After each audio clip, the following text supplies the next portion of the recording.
ఇది కూటమి సంబంధించిన పార్టీ కాకుండా ఉన్న అన్ని పార్టీస్ సపోర్ట్ కూడా నేను అడుగుతుంది జరుగుతుంది. అది గ్రాడ్యుయేట్స్ ఎమ్మెల్సీ ఉభయ గోదావరి జిల్లా గ్రాడ్యుయేట్స్ ఎమ్మెల్సీ నామినేషన్స్కి ప్రభుత్వం డేట్ ఇచ్చింది. ఈరోజు ఈ నెల అంటే ఫిబ్రవరి 27ని పోలింగ్ డేటు. దానికి మిమ్మల్ని అందరినీ అభ్యర్థించడానికి వచ్చాను. మీ తరఫున మీ ద్వారా గ్రాడ్యుయేట్స్ అందరినీ అభ్యర్థించడానికి వచ్చాను.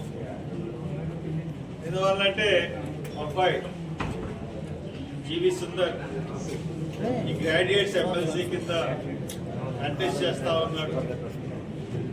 అంటే వంశపారంపరంగా తీసుకెళ్దామని ఉద్దేశం కాదు. ఇప్పుడు ప్రస్తుతం ఉన్న పరిస్థితుల్లో ఏ రకంగా ఉందంటే ప్రభుత్వాలు చాలా ప్రజల్ని మోసం చేసే పరిస్థితుల్లో ప్రభుత్వాలు ఉన్నాయి. ఒక ప్రభుత్వం వస్తుంది, ఒక స్కీమ్ పెడుతుంది, ఒక ప్రభుత్వం వస్తుంది, ఒక స్కీమ్ తీసేస్తుంది. ఇప్పుడున్న ప్రభుత్వం అయితే అలవుగాని హామీలన్నీ ఇచ్చేసింది, అమలు చేయలేని హామీలన్నీ ఇచ్చేసింది.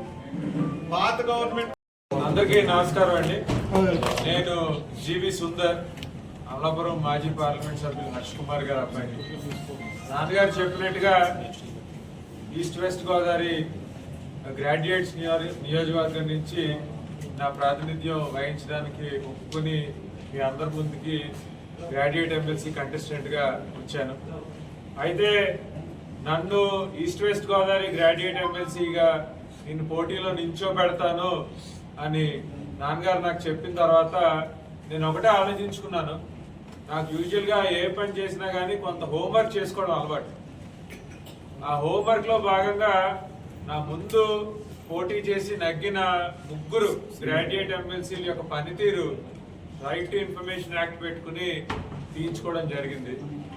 ముగ్గురు అటెండెన్స్ తీసుకున్నాను, వాళ్ళ కౌన్సిల్ అడిగిన క్వశ్చన్స్ కూడా తీసి అందులో వాళ్ళకన్నా మనం బెటర్గా ఎలా పర్ఫామ్ చేయొచ్చు అన్న ఆలోచనలోంచే నా ఈ మేనిఫెస్టో నేను తయారు చేసుకోవడం జరిగింది.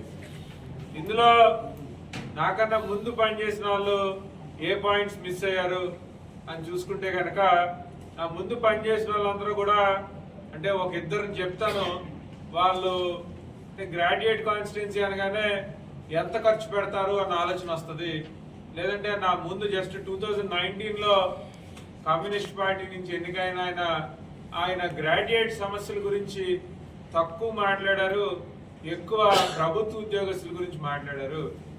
నేను నా దృష్టిలో గ్రాడ్యుయేట్ ఎమ్మెల్సీ అనగానే నిరుద్యోగ సమస్య గురించి మాట్లాడాలి, లేదంటే ఎంప్లాయ్మెంట్ జనరేషన్ గురించి మాట్లాడాలి, లేదంటే గ్రాడ్యుయేట్ అయి బయటకు వస్తున్న పిల్లలు ఎవరైతే ఉన్నారో వాళ్ళ సమస్యల్ని ప్రభుత్వం దృష్టికి తీసుకెళ్లి వాటిని ఎఫెక్టివ్గా రిప్రజెంట్ చేయాలి అన్న ఆలోచనలోంచి నా ఈ మేనిఫెస్టో నేను రెడీ చేసుకోవడం జరిగిందండి. ఇందులో ముఖ్యంగా నేను తీసుకున్న points education, employment, job security గ్రాడ్యుయేట్స్కి సంబంధించి. ఇందులో మెయిన్ పాయింట్స్ మీకు చెప్తాను. అది ఎంప్లాయ్మెంట్ ఎక్స్చేంజ్ సెంటర్.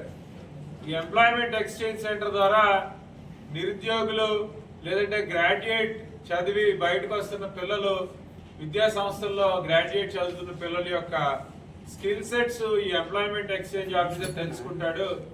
అదేవిధంగా లోకల్గా అవైలబుల్గా ఉన్న పరిశ్రమలు ఏవైతే ఉన్నాయో వాళ్ళ స్కిల్ సెట్స్ కూడా ఈ ఎంప్లాయ్మెంట్ ఎక్స్చేంజ్ ఆఫీసర్ తెలుసుకుని ఈ ఎంప్లాయ్మెంట్ ఎక్స్చేంజ్ ఆఫీస్ ద్వారా ఈ రెండింటిని కనెక్ట్ చేస్తే దీని ద్వారా నిరుద్యోగ సమస్య మనం చాలా వరకు అరికట్టగలమని గట్టిగా నమ్ముతున్నాను.